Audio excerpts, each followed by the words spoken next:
स्वागत बा सबके के today learning future earning YouTube channel पर। ए से पहले वाला वीडियो में हमनी के क्लास 10 के जौन ओपटी मैथ सब्जेक्ट ह ओकर हमनी के एगो चैप्टर पढ़त रहनी त्रिकोणमिति आ उ हमनी के वीडियो में रह के हम कथी समझैले रहनी अपने के शॉर्ट लेक्चर समझैले रहनी कथी के बारे में तो फॉर्मूलासन के बारे में कि कैसन कैसन हमनी के फॉर्मूला इ चैप्टर में रहेला।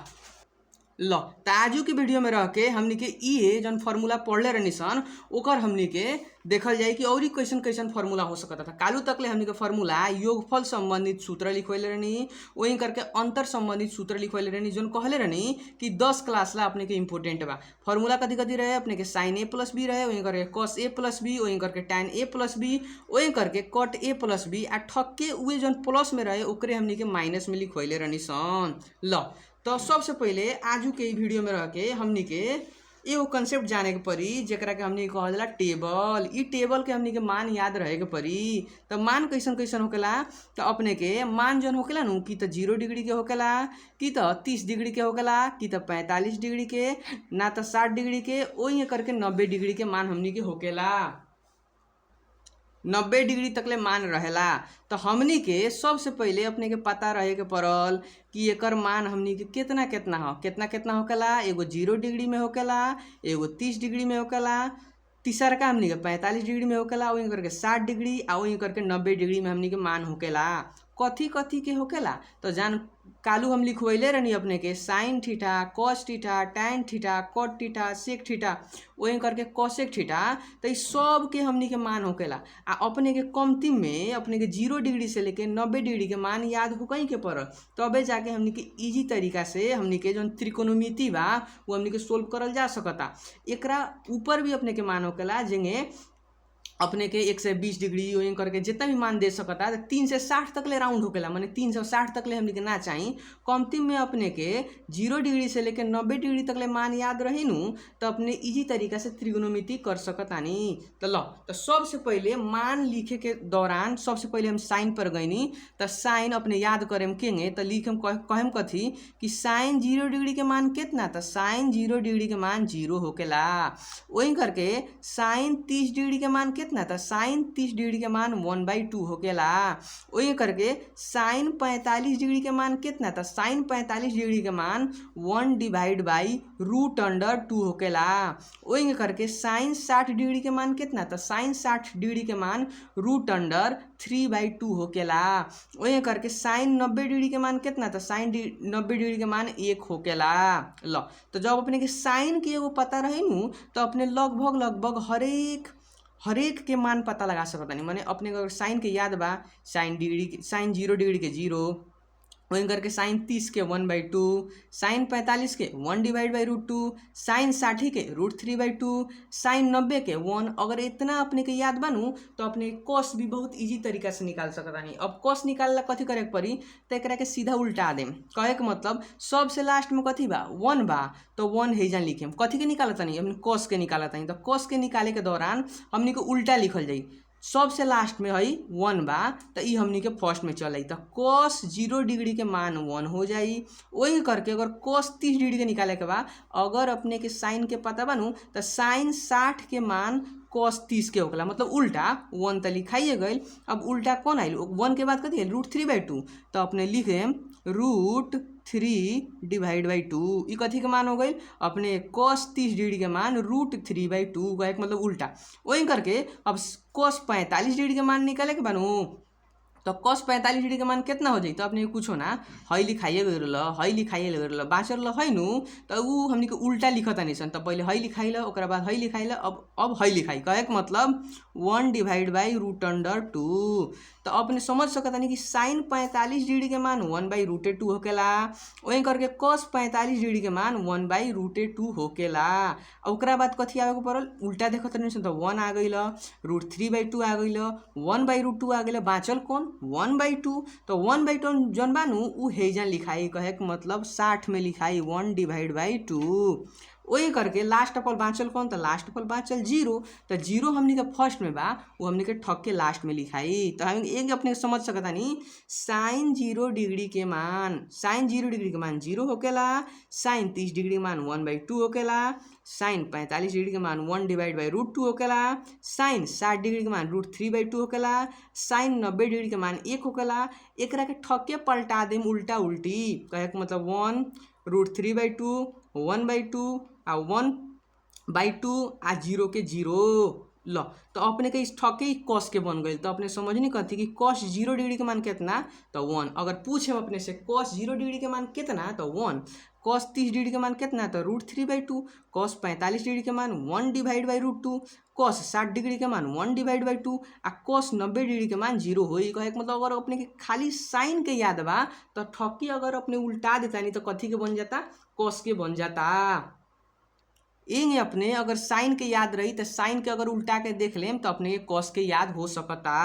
लो तो ओकरा बाद हमने के टैन पर गई नहीं, तो टैन के किंग निकली अगर अपने के पता नहीं खे तो हम बता दी। कालू अपने के 9 क्लास के फार्मूला बतैले रहनी, अगर अपने के याद हुई तो किंग फार्मूला बतैले रहनी। देखी तो एगो अपने के फार्मूला रहे, अपने जन देखी तो कथी फार्मूला लिखवैले रहनी, टैन थीटा जौन बानू 9 क्लास की फार्मूला, टैन थीटा का मान कितना होकेला, तो sign theta by cos theta, मतलब साइन डिवाइड बाई कॉस कर दें तो कथी आ जाई हो, टैन आ जाई। तो अगर अपने के याद नहीं खे नू, अगर है अपने के याद नहीं खे कि कितना डिग्री के मान बा, तो अपने के अगर था खाली बा कि साइन के मतलब 0 होकेला, साइन के था रही तो अपने कॉस के था रही, आ साइन के या कॉस के भाग कर देम तो टैन निकल जी फार्मूला से। कौन फार्मूला से, तो अपने के काल हम पढ़ेबे कहनी कि tan theta equal to sine theta by cos theta होकेला।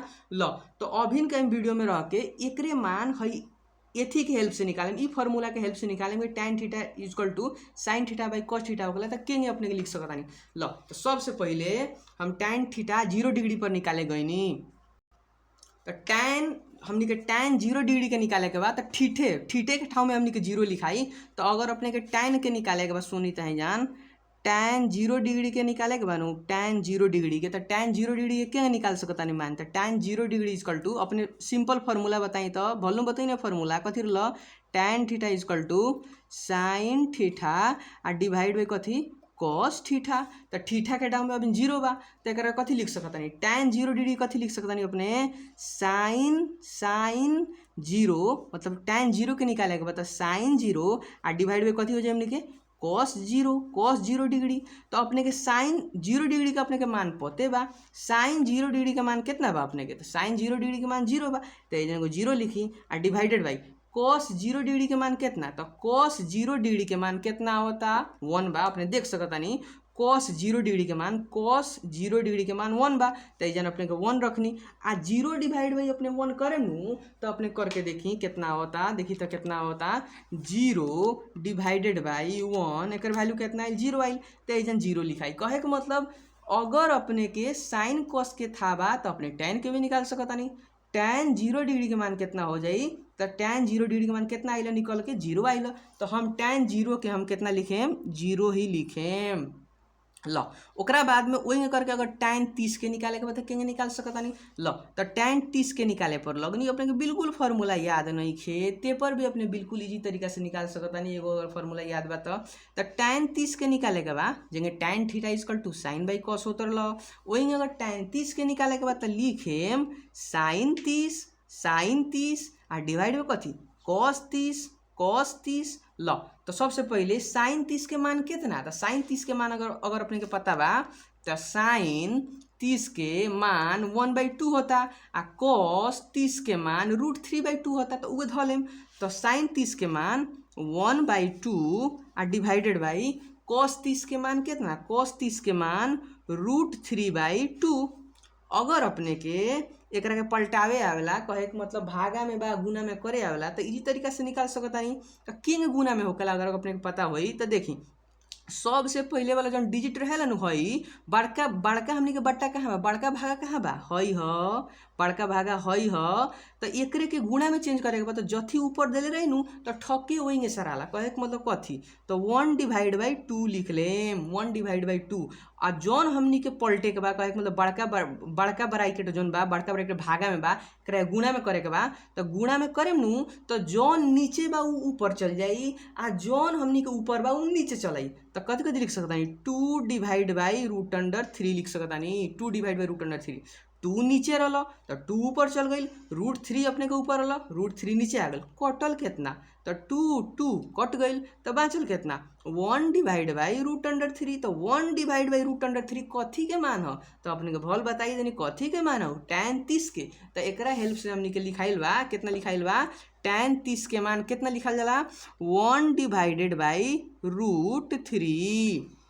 वही करके अगर अपने चेक करके एक बार देखेंगे tan 45 के निकाले आवत कि नहीं निकाले आवत अपने के। तो एक बार हम tan 45 पर निकाले पर लगनी अपने वीडियो रोक दी रोकला के बाद निकाल के देखी कि अपने के निकाले आवत कि नहीं आवत। लो तो tan 45 डिग्री के मान कितना हुई तो tan 45 डिग्री के मान कितना हो सकता तो देखी तो ठके है सने तो बा ठीठे जैसन तो बा tan theta equal to sin by cos। तो अगर tan थीटा के ठाव में 45 हो गई तो sin 45 बाई cos 45 लिखाई। ठके हमनी कथी लिखल जाई sin 45 बटा cos 45। अब sin 45 आ cos 45 के तो अपने के मान पता रहे के पड़ल। तो sin 45 आ cos 45 के कहेम तो sin 45 के मान होकला 1/√2। देखी तो है देबा sin 45 के मान 1/2 वही करके cos 45 के मान 1/√2। ठके अपने के फॉर्मूला लगैनी तो कथी लिख सकतानी 1/ हमनी के √2 ई कथी करला sin 45 करला बड़का ब्रैकेट ओकरा नीचे बा ठीक बा। तो बड़का ब्रैकेट लगैनी ई तो sin 45 के 1/√2 रहलनु तो बड़का ब्रैकेट बा तो बड़का ब्रैकेट लगैनी ओकरा बाद cos 45 कहे के मतलब कितना तो 1/√2 ओकरो 1/√2 रहल ओकरे 1/√2 रहल। तो अपने पलटाई कहे के मतलब 1/2 पहले ही सार देनी आ जौन बड़का ब्रैकेट बा फिर एकरा के पलटाएम तो कथी लिख सकतानी जौन नीचे बा ऊपर आ जौन ऊपर बा नीचे एकरा के कहल जाला हमनी के डिवाइड के मल्टीप्लाई में किंग चेंज करल जा सकता। अगर अपने 6 क्लास 7 क्लास 8 क्लास में पढ़ले हो तो बतावल गई हुई कि भाग में बानू तो गुना में किंग चेंज करल जा सकता। तो जथी भाग में रहेला गुना में चेंज करे बानू तो ऊपर के नीचे हो जाला नीचे के ऊपर हो जाला कहे के मतलब हमें ऊपर कौन बा ऊपर 1 बा तो ऊपर जौन 1 बा नीचे चल आई आ जौन नीचे जौन बा ऊपर चल जाई कहे के मतलब √2। अब अपने काटी तो गुना में बा गुना में गुना भाग कर सकता नहीं है √2 से √2 कट जाई आ 1 से 1 कटल तो बाँची कितना तो कितना आदमी कही 0 बाँची 0 ना बाँचेला भाग में अपने के 1 बाँचेला याद रही आ प्लस माइनस में 0 बाँचेला प्लस माइनस कटी तो 0 बाँची आ भाग में बची तो कितना बाँची 1 बाँची। तो 1 आइली कथी के मान हो तो ये अपने के tan 45 के कितना के अपने के tan 45 के तो tan 45 के मान अपने कितना रख सकतानी 1। तो tan 45 डिग्री के मान कितना रखाइल 1 रखाइल लेंगे अपने समझ सकतानी। और भी मान सिंपल लॉजिक से निकाल सकतानी जेंगे अपने के tan 60 बा वहीं करके tan 90 बा तो अपने वीडियो रोक दी रोकला के बाद में एक बार tan 60 के निकाल के चेक करी कि सही में आवता कि नहीं क्या आवत वहीं करके अपने के बुक देले हुई हमें मान देले हुई अपने जाके मिला सकतानी। हम अब tan 60 पर निकाले पर लगनी तो tan 60 के केंगे लिख सकतानी tan 60 डिग्री इजकल टू कथी लिख सकतानी हो तो हम बतैले रहनी कि sin theta equal to formula कथी होगला sin थीटा इजकल टू हमनी के फॉर्मूला होगला sin बाई cos। ई कहाँ से ले आई रहनी तो हम कालू पढ़ाई वही से ले आके देखावत तनी कि अपने के जौन पढ़ाई हम कालू हई tan theta equal to sin by cos उहे हम एजन देखा रहल बानी उहे हम बना रहल बानी। लो तो अपने के सबसे पहले अगर अपने के tan 60 के निकाले के बाद तो tan 60 कितना लिख सकतानी sin 60 आ डिवाइड बाई कथी लिखा जी अपने के cos 60 लो तो अपने के sin 60 के मान था रहेगा पर लू तो sin 60 के मान अपने के पता नहीं कि तब याद करेंगे परी बिना याद कैले तो होई ना। लो तो sin 60 के मान कितना √3/2 तो एजन हम कितना लिखनी √3 डिवाइड बाई 2 ऊपर से बड़का ब्रैकेट बा तो बड़का ब्रैकेट लेनी ओकरा बाद cos 60 तो cos 60 के होई तो अपने देखी तो cos अपने के 60 डिग्री के मान cos आ 60 के नीचे चलाई cos में तो 1/2 बतावता। तो अब हम 1/2 लिखनी अब एकरा के फिर हम बड़का ब्रैकेट के गुणा में चेंज करे के कोशिश कईनी त केंग होई ऊपर वाला के पूरे साथ देवल जाला मतलब जौन ऊपर वाला डिजिट रही नु त √3/√3/2 रही गुणा में करेम त जौन अपने के भागा में बा गुणा में चल जाई या जौन गुणा में बा भागा में चल जाई। कहे के मतलब जौन नीचे बा नु ऊपर चल आई आ जौन हमनी के ऊपर बा उ नीचे चल आई। कहे के मतलब 1 नीचे चल आई आ 2 ऊपर चल आई, 2 से 2 कट गईल तो बाचल कितना हो तो √3/1 आ कुछो में 1 से भाग होई नु त √3/1 ना लिखाला, कितना लिखाला √3 लिखाला। तो अपने के अगर टेबल देखे नु तो टेबल में अपने के tan 60 डिग्री के मान √3 देले हुई तो यही जन से अपने के निकलल बा कहूँ हमने के लो। तो अपने के tan 60 डिग्री के मान कितना आयल √3 आयल तो यही जन हमने के tan 60 डिग्री के मान लिया कर रखनी कितना रख सकता नहीं अपने के √3। वही करके अपने के अगर tan 90 डिग्री के मान पता करे के बाद तो tan 90 के निकाल सकता नहीं तो अपने भी निकाल सकता नहीं tan 90 डिग्री के मान क्या निकाल सकता नहीं tan 90 degree equal to formula कितना हो जाई हो sin 90 बाई cos 90। ये सब जितना भी फार्मूला अपने पढ़ता नहीं ये अपने के 9वीं क्लास पर आधारित बा।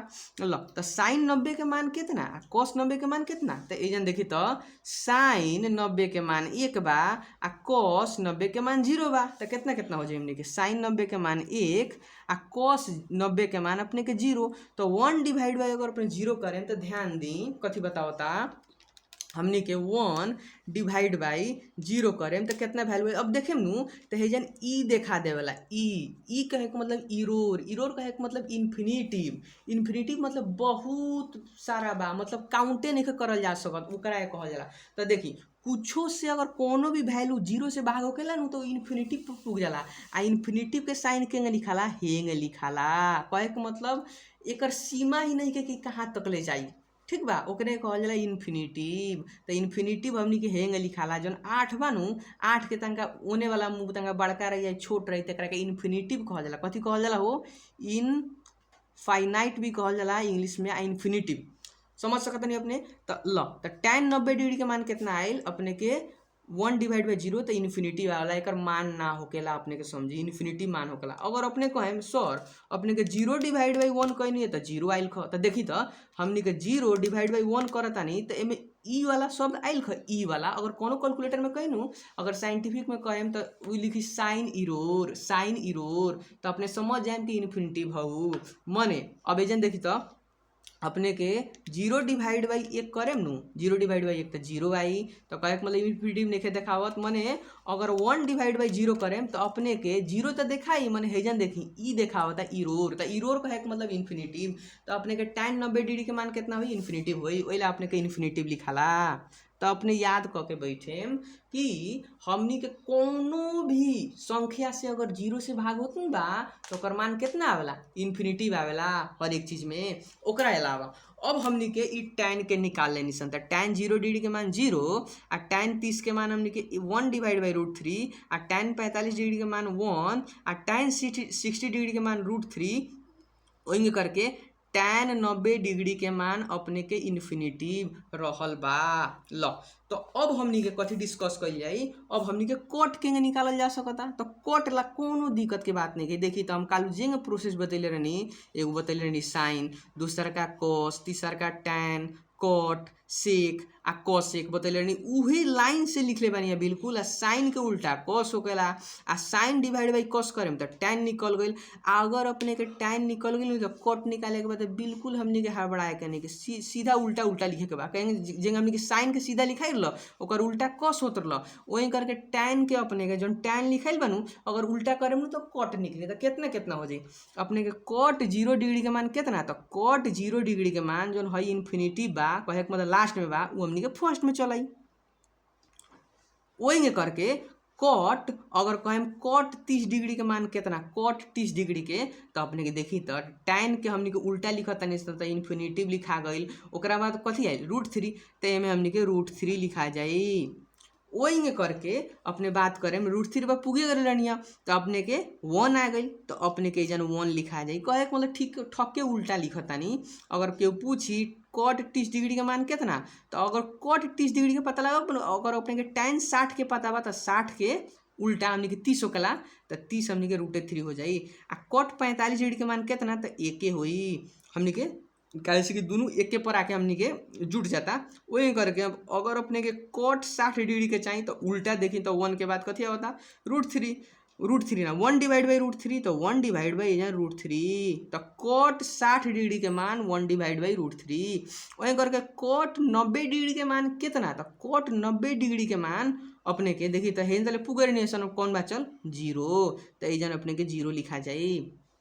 एमे अपने के कोनो दिक्कत ना होई। अपने के tan के ठक के उल्टा कट होकेला कहे के मतलब उल्टा तरफ से मतलब 90 के 0 में चलाई 60 के अपने के 30 में चलाई 45 बराबरे रही कहे के मतलब साइन के अगर उतना मान बा न कुछ मान बा तो tan cos के भी उतने मान रही tan 45 के उतने मान रही या cot 45 के भी उतने मान रही मतलब 45 में कोनो चेंज नहीं के कैसे कि हेने से जाई हई साइड से जाई चाहे हऊ साइड से आई अपने के बीच में पड़ता तो बीच में जितना हमने के बीच के दूरी जैसे समझी ना बीच के दूरी जितना बानू 1 डिवाइड बाई √2 तो में 1 डिवाइड बाई √2 हुई आ tan के उल्टा कट होकेला तो tan 45 डिग्री के मान अगर 1 होता तो कटो 45 डिग्री के मान कितना हुई 1 हुई।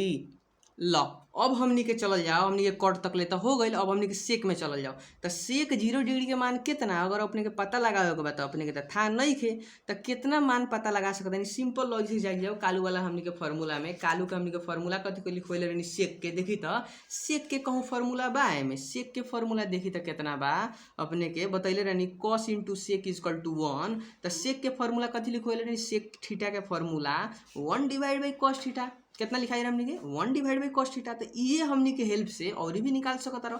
तो सेक थीटा कथी लिख सकता नहीं अपने के अगर सेक 0 डिग्री के निकाले के बा तो 1 डिवाइड बाई cos 0 कर दें तो अपने के आ जाए कहे के मतलब हेंगे देखी तो सेक थीटा के मान जब सेक थीटा के अगर बात बा तो सेक थीटा = 1 डिवाइड बाई अगर cos थीटा होता तो cos थीटा के तो अपने कथी के हेल्प से निकाल लें साइन के हेल्प से निकाल लें साइन के हेल्प से अगर cos निकल गई तो cos अपने के था बनू तो अपने के सेक था रही तो अपने के सबसे पहले कथी के मान निकाले तरफ लगनी सबसे पहले हमने के सेक 0 डिग्री के मान निकाले तरफ लगनी तो हमने के सेक 0 डिग्री के निकाले के बदल लिखेम सेक 0 डिग्री = आ 1 डिवाइड में कथी लिखा जी cos 0 डिग्री कहे के मतलब थीटा के ठाव में पहले थीटा रहत ल 0 बा तो 0 रही ल तो 1 डिवाइड बाई cos 0 डिग्री आ cos 0 डिग्री के अपने के मान पते बा साइन 90 के उल्टा होकेला साइन 90 के उल्टा cos होकेला ठीक बा तो 1 के 1 आ डिवाइड बाई हमनी cos 0 डिग्री के मान कितना बा 1 बा तो एजन देखिए तो 1 के 1 डिवाइड बाई cos 0 डिग्री के मान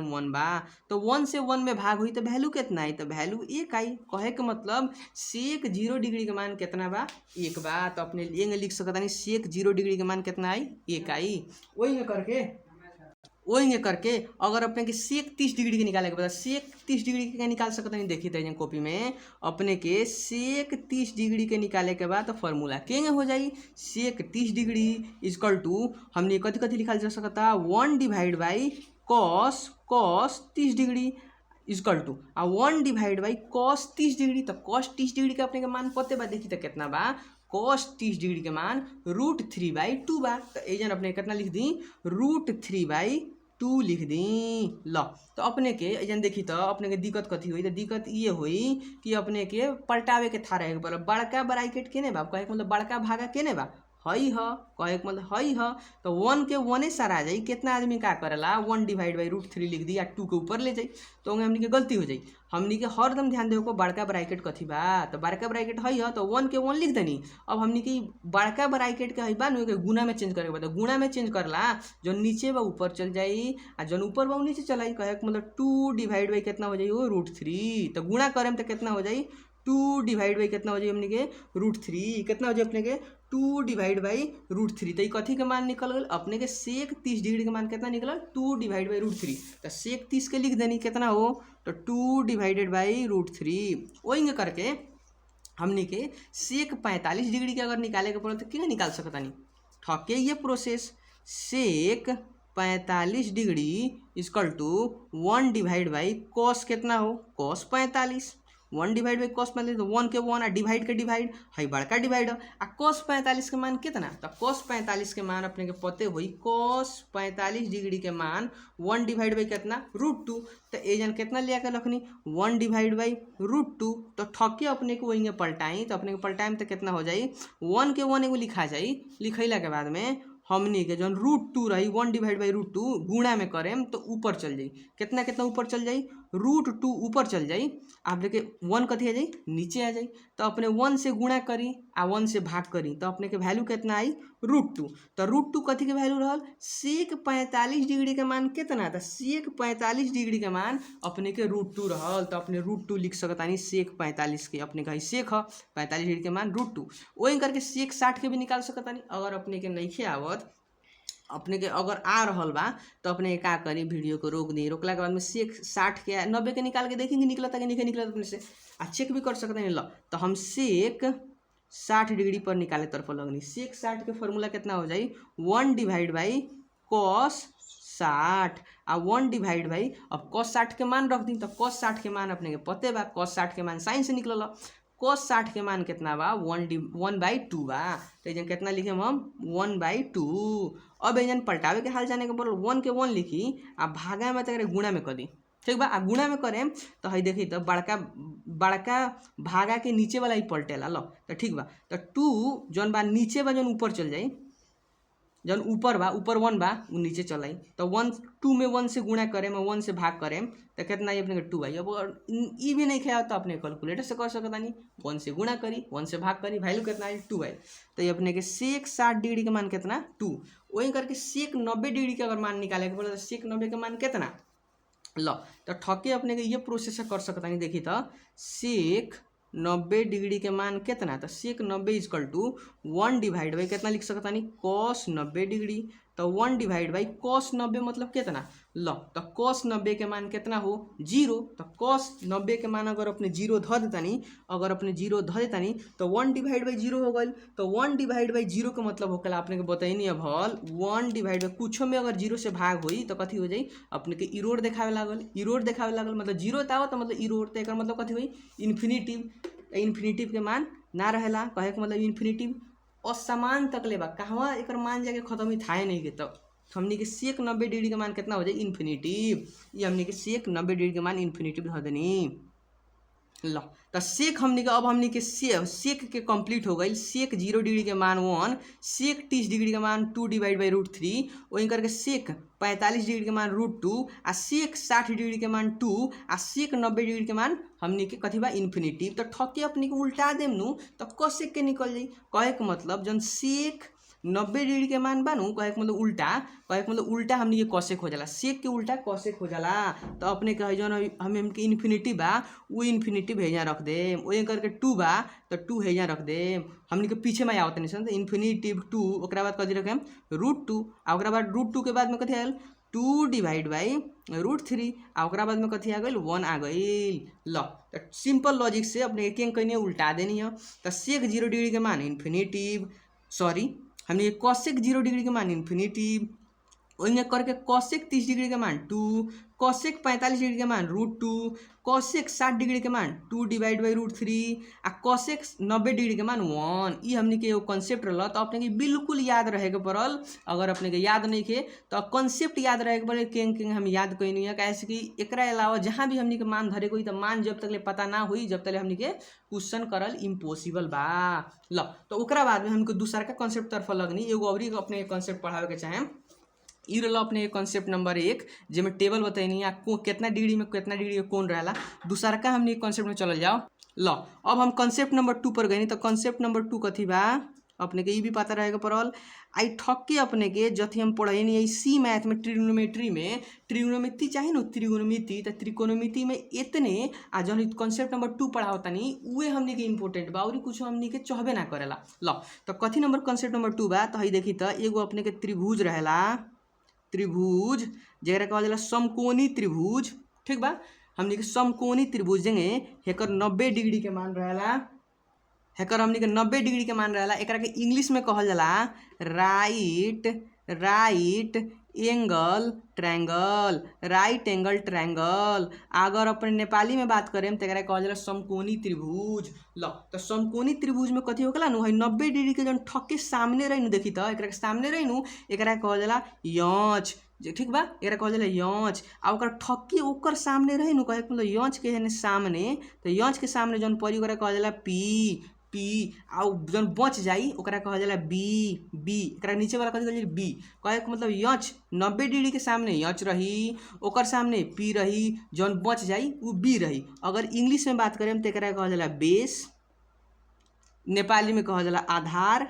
आधार मतलब कथी के आधार पर बा, जमीन, जिंगा जमीन नीचे रहेला नु वही करके अपने के आधार के बेस कहल जाला। वही करके पी, पी मतलब कहल जाला परपेंडिकुलर, परपेंडिकुलर,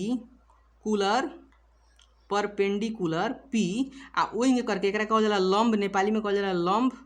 लंब मतलब लमकता, मतलब ए पर आके खड़ा बा तो एकरा कहल जाला लंब। कहाँ खड़ा बा तो हई आधार पर खड़ा बा। कौन आधार पर तो हई बेस ह आ हई पी ह, मतलब परपेंडिकुलर। आ यच मतलब हमनी के हो जाला अपने के यच से अपने के संकेत कर सकतानी कर्ण कहल जाला। नेपाली में कथी कहल जाला एकरा कर्ण कहल जाला। कर्ण नेपाली में कहल जाला कर्ण, अपने के कहल जाला। ल तो अपने कॉन्सेप्ट नंबर 2 में हम कथी पढ़ावे के चाहनी कि हेकरा के 90 डिग्री के सामने के यच कहल जाई, ओकर ठके सामने के पी कहल जाई, आ जौन बच जाई नु तो ओकरा कहल जाई आधार। ल तो फार्मूला कथी होकला तो अपने पढ़ले होके हम कथी होकला फार्मूला तो कहतानी हम कहे के चाहतानी Pythagoras theorem. Pythagoras theorem, Pythagoras साध्य लिखाई, पाइथागोरस साध्य बाट। ठीक बा। तो पाइथागोरस साध्य के अपने के फार्मूला याद होई। ठीक बा। कहल जाला Pythagoras theorem, PYTHAGORS, Pythagoras theorem. Pythagoras theorem हमनी के इंग्लिश में कहल जाला। तो अपने के साध्य कथी बा, अपने के एजन से प्रमाणित कथी भेल, मेन फार्मूला कथी है एकर, मेन फार्मूला अपने के पता रही तबे जाके काम होई।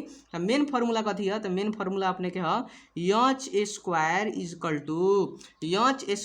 इजकल टू कितना होगला, यच स्क्वायर इजकल टू कहे मतलब यच जन बा नु हई जन बड़का बा हेकर आ हेकर दोनों के जोड़ के कथी बन रहेला, यच स्क्वायर बन रहेला। कहे मतलब यच स्क्वायर इजकल टू पी स्क्वायर प्लस बी स्क्वायर। कहे के मतलब यच स्क्वायर जन बा, यच जन बा सबसे बड़का रहेला, जन कर्ण जन बा सबसे बड़का रहेला। हेकर स्क्वायर करम नु तो यच निकली। तो सबसे मेन फार्मूला अपने के हइये ह। ये फार्मूला से तुर के सर लोग टाल फार्मूला बना देवेला। जेंगे अपने के और खाली कहेम कि यच के मान कितना ह तो देखी तो यच के मान कितना ह तो स्क्वायर में बा ओने जाई तो कथी में हो जाई, रूट में। तो एकरे के लिखाला कथी लिखाला, route under P square plus B square. तो यच के मान हो गई। वही करके अगर केहू कही कि अपने पी के मान निकाल के दिखाई, तो अगर पी के मान निकाले के बा तो पी के मान के निकाल सकतानी, तो पी के मान अपने हे निकाल सकतानी अपने के H square equal to main formula ये है P square plus B square. ठीक बा। तो अपने के लिखल जाई और लिखल जाई वही करके अपने के अगर पी के मान निकाले के बाद तो बी हमनी के जौन प्लस में बा इजकल टू कथी हो जाई माइनस में। तो H square minus B square equal to कितना लिखा जाई हो, पी स्क्वायर। अगर पी के खाली मान निकाले के बा तो स्क्वायर में बा उन्हें फेंकी तो कथी में हो जाई, रूट में। सो दैट अपने के पी के मान कितना लिखाला, P equal to root under H square minus B square. अपने के पता रहे के पड़ल कि फार्मूला केंगे बनल ह। तो सर लोग ठके हई फार्मूला लिखावेला, एगो हई फार्मूला लिखा दी यच is equal to root under P square plus B square. कहाँ से आयल बा, हेजन से टूट के आयल बा। वही करके अगर पी के निकाले के पड़ल तो रूट अंडर हमनी के H square minus B square बा, एगो ई टूट के आयल बा। तीसरका अपने के फार्मूला कथी हो जाई, तो तीसरका फार्मूला अपने के अगर बी निकाले के पड़ल तो ठके इंगे लिखी लो यच स्क्वायर इजकल टू पी स्क्वायर प्लस बी स्क्वायर। अगर अपने के बी निकाले, अगर अपने के बी निकाले के बा तो जन पी स्क्वायर प्लस में बा इन्हें तो कथी हो जाई माइनस में। कहे मतलब H square minus P square equal to B square. अगर अपने खाली बी निकाले के बाद B equal to root under H square minus P square कर सकतानी। ये अपने के फार्मूला रहल। तो कथी यच के formula root under P square B square direct sir लोग याद करे कहेला। वही करके P equal to root under H square minus B square आ B equal to root under H square minus P square. ये तीन गो फार्मूला कहाँ से आयल बा, अपने का साध्य से आयल बा। एकरा अलावा अपने के था रहे के पड़ल कथी, साइन कॉस टैन के मान था रहे के पड़ल। एक मतलब साइन थीटा, अगर है जान हमने के एंगल के अगर थीटा मानते हैं तो थीटा दी, बीटा मानते हैं तो बीटा दी, कुछ मानता नहीं, अल्फा माने तो अल्फा, गामा माने तो गामा। वही करके साइन थीटा, ओकरा बाद में हमने के सॉरी कॉस थीटा, ओकरा बाद में हमने के टैन थीटा। ल तो अपने के याद कर सकता है साइन कॉस टैन के फार्मूला होकला पी बी एच के रूप में। कहे के मतलब परपेंडिकुलर बेस आ हाइट, हाइट ना कर्ण के रूप में हमने के तो ये हमने के रूप में पी बी एच के रूप में अगर फार्मूला पूछल जाए ना तो फार्मूला कथी कथी होकला, तो फार्मूला होकला साइन थीटा के फार्मूला होकला पी बाई एच आ cos थीटा का मतलब होकेला हमनी के b बाई एच आ tan थीटा का मतलब होकेला अपने के p बाई b। तो अगर अपने के फॉर्मूला याद नहीं हो सकत sin theta equal to p by H, cos theta equal to b by H, तो tan थीटा इक्वल टू हमनी के p बाई b, तो किंग अपने याद कर सकता नहीं। सिंपल लॉजिक देता नहीं अपने के लॉजिक ही रही कि अपने कह सकता नहीं अपने के ठके का करें अपने हेंगे कॉपी में रख लेम आ लिखम कथी एगो बा हमनी के साइन, दूसर का बा हमनी के कॉस, तीसर का बा हमनी के टैन। लो तो याद केम कर सकता नहीं तो अपने के लिखे हमनी के कथी लिख सकता नहीं तो हमनी के पाकिस्तान भूखा प्यासा, पाकिस्तान भूखा प्यासा आ हिंदुस्तान हरा भरा। अपने के ठके फॉर्मूला हो गई। कथी फॉर्मूला बतेनी हम पाकिस्तान हिंदुस्तान में बानू कहे के मतलब इंडिया में ही पढ़ाई होगला। पाकिस्तान भूखा प्यासा मतलब भूख प्यास से मरत रसन पाकिस्तान वाला आदमी। आ हिंदुस्तान हरा भरा, हिंदुस्तान यच से, हरा यच से आ भरा बी से। ल एंगे अपने के याद कर सकता नहीं। अपने टेक्निक भी बता देनी है साइन थीटा कॉस थीटा टैन थीटा याद करके। तो इतना अपने के याद रहे के पड़ल। आ जितना भी हमने के कॉन्सेप्ट बतानी है अपने के ठक के जो कॉन्सेप्ट रहा साइन कॉस टैन कॉट सेक कॉसेक वही करके अपने concept number 2 right angle triangle कदी कहल जाला, पाइथागोरस थ्योरम कदी कहल जाला। ई ठक के कॉन्सेप्ट अपने के मैथ में दोहरे वाला बा अपने के त्रिकोणमिति पढ़े के बेरा। तो ओ दफे हम फिर हमने के जाके ई वीडियो रेफर करे में अपने के देखे के ल तो ओ दफे हमने के जब त्रिकोणमिति पढ़ल जाई तो ओ दफे हमने के ई वीडियो ठक के फिर अपने के देखे के रेफर करे में। तो अपने एकरा के अभिनय ध्यान से बहुत अच्छा तरीका से प्रिपरेशन करके रखी कैसे कि ई अपने के हमनी के ओपटी मैथ में अपने के मिनिमम 4 मार्क्स में वही करके मैथ में 4 मार्क्स में दे देला कहे मतलब 8 मार्क्स के क्वेश्चन ऐसे बन सकता। ल ऐसा ही जानकारी मूलक वीडियो ला चैनल के सब्सक्राइब करल ना भूली, लाइक करल ना भूली, वही करके अपन साथी के संगे शेयर करल ना भूली। आए वाला दिन में हमनी के ऐसा वीडियो देखे के चाहता नहीं तो अपने कमेंट करल ना भूली, अपन प्रतिक्रिया देवल ना भूली। धन्यवाद।